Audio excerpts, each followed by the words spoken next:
So family అంతా కూడా మీరు నార్మల్‌గా పూర్ ఫ్యామిలీ అని చాలా ఇంటర్వ్యూస్‌లో రీసెంట్‌గా వచ్చిన ఇంటర్వ్యూస్‌లో షేర్ చేసుకున్నారు గదా! అవునవును. సో ఇల్లు కూడా సరిగ్గా లేదు. లేదు. మా ఇంటి అవును. దగ్గర పరిస్థితి ఎట్లుంటది అని. అవును.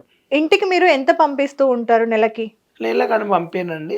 నాకొచ్చిన దాంట్లో దాపెట్టుకొని ఇగ 2 నెలలకు, 3 నెలలకెళ్ళి సరుకులేసి వస్తాను. మా వదిన వాళ్ళకు, మా హ్మ్. అక్క వాళ్ళకు, మా మమ్మీ వాళ్ళకేసి వచ్చేస్తాను. అన్నయ్య వాళ్ళు ఏం చేస్తూ ఉంటారు? అన్నయ్య ఆటో నడిపిస్తాడు. ఇగ రోజుకు 200, 300 సంపాదిస్తాడు. ఓకే. ముగ్గురు ఆడపిల్లలు. ఇగ వదిన అంటే కూలి పనికెళ్తది. ఓకే.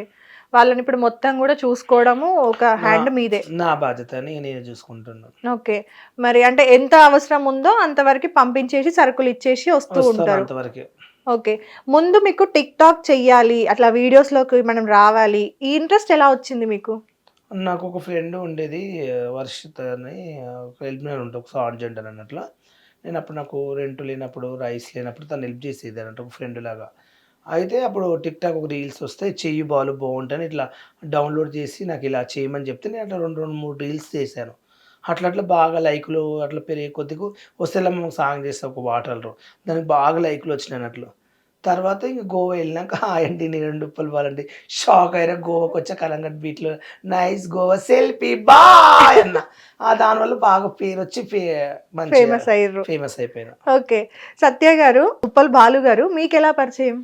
ఒక ఈవెంట్‌లో పరిచయం. ఓకే. 'సంతోషం మూవీ అవార్డ్స్' అని హ్మ్. సురేష్ కొండేటి గారు ఈవెంట్ చేశారు. హ్మ్. అప్పుడు ఆ ఈవెంట్‌లో మా ఇద్దరం కలుసుకున్నాం. ఓకే. అలా పరిచయం. అప్పటి నుండి జర్నీ స్టార్టింగ్ ఉప్పల్ బాలు గారిని చూడగానే హ్మ్. మీకేమనిపిచ్చింది? ఫన్నీగా అనిపించింది. హ్మ్. బాలు నేను పక్కపక్కనే కూర్చున్నాము. నీ వీడియోస్ చూస్తాను చాలా ఫన్నీగున్నాయి. నువ్వంటే నాకు చాలా ఇష్టం. నీ నంబర్ ఇవ్వు వైజాగ్‌లో ఈవెంట్స్ చేస్తాను పిలుస్తాననేసి నంబర్ తీసుకున్నాను. ఓకే. మీకేమనిపిచ్చింది ఫస్ట్ టైమ్ కలిసినప్పుడు? ఈయనెవరో అనుకున్నాను. Singer baby ఎంబడొచ్చాడు. నెంబర్ తీసుకుండు.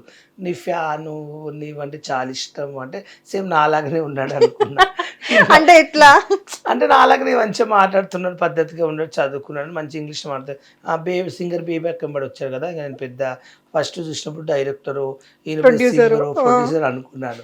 ఈయనను చూసి స్టార్టింగ్‌లో. తర్వాత ఏం తర్వాత లేదనుకున్నారు. లేదు. నెంబర్ తీసుకున్నాక అప్పుడప్పుడు కాల్ చేసేవాడు. నేను హ్మ్. కాల్ చేస్తే మంచిగా మాట్లాడేవాడు. హాయ్ బాలు ఎక్కడున్నావు? ఏం చేస్తున్నావు? బాగున్నాను సత్య చెప్పండి అది అన్నట్టు అట్లా నేను కూడా హైదరాబాద్‌కి వస్తాను. నీ దగ్గర ఉంటాను అని అన్నాడు. వచ్చేసేయి నో ప్రాబ్లమ్ కలిసి ఉందాం, కలిసి తిరుగుదాము ఫ్రెండ్స్ లాగా అని చెప్తే ఇంక హైదరాబాద్ వచ్చేసాడు నేను పిలిస్తే. ఓకే.